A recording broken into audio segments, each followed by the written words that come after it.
We are told happiness is a choice. To be positive, to shift your mindset. We're also told it's okay to not be okay. To sit with your feelings. To admit when you're struggling. One tells you to choose joy. The other tells you to honor pain. And somehow, we're expected to believe that both are good advice. Hi everyone, I'm Dr. Jill. I make short commentaries where I slow things down and explore ideas with honesty, curiosity, and without rushing to an answer. Today, I want to spend a moment with two ideas we hear again and again. Happiness is a choice, and it's okay to not be okay. And try to understand why they can feel true and conflicting at the same time. We're told happiness is a choice, but we're also told it's okay to not be okay. Happiness is a choice sounds empowering. It highlights our capacity to act independently. It offers perspective. The idea that we're not helpless in the face of our emotions. That we can choose gratitude, reframe our thoughts, decide how we respond to life. It's often offered with good intentions, to motivate, to remind us we're not stuck forever, to encourage resilience. But it can quietly turn into pressure. Just choose happiness, people say. As if sadness isn't personal failure? As if pain means you're doing something wrong?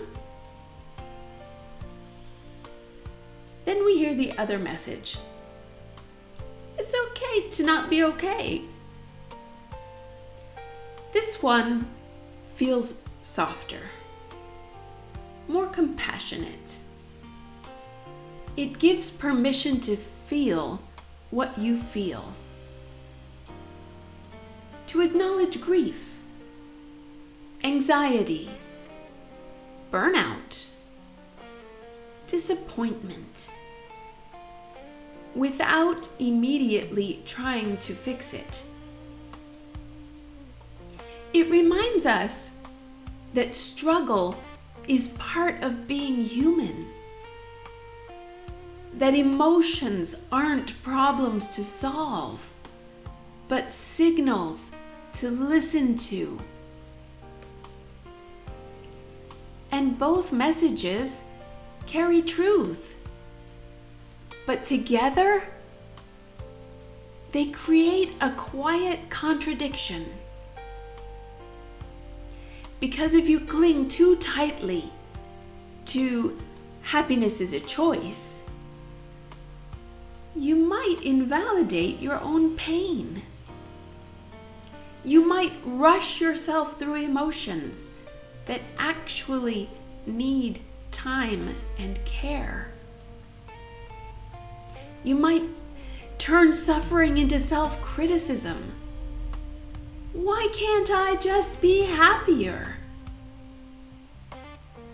But if you live only in it's okay to not be okay, you might stay there longer than you need to. You might confuse acceptance with resignation. You might stop reaching for joy because struggle has become familiar. We're rarely taught how to tell the difference between honoring our feelings and getting stuck inside them. Think about mental health. Someone who's depressed is often told to think positive, to focus on the good, to choose happiness. And while mindset matters, telling someone to choose happiness can feel like being asked to climb out of a hole with sheer willpower alone. At the same time, if we only emphasize it's okay not to be okay, we risk sending another message that healing will happen without effort, without support, without small, difficult changes. Let's consider everyday life. Bad days, disappointments, moments where you feel off and you just don't know why. Sometimes the healthiest thing is to say, I am not okay today, and that's allowed. Other times, the healthiest thing to say is, I don't feel great, but I'm going to do one small thing that moves me towards light. Happiness isn't always a choice, but our relationship to our emotions often is. Here's the balance we don't talk about enough. Self-kindness and self-direction can coexist. You can acknowledge pain without letting it define you. You can validate your feelings and still take steps towards well-being. It's okay to not be okay. And it's also okay to want more than just survival. Happiness isn't a switch you flip. And sadness isn't something you need to justify. Sometimes the choice isn't be happy or stay sad. It's choosing to care for yourself right where you are. So the next time you hear, happiness is a choice, or it's okay not to be okay,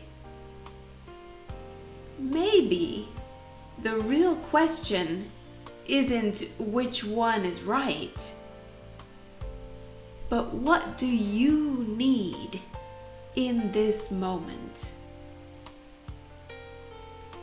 Do you need permission to feel, or encouragement to move gently forward? Life rarely asks us to commit to one truth forever. More often, it invites us to notice which one we need right now. You don't have to figure it out today. Let the pause be enough.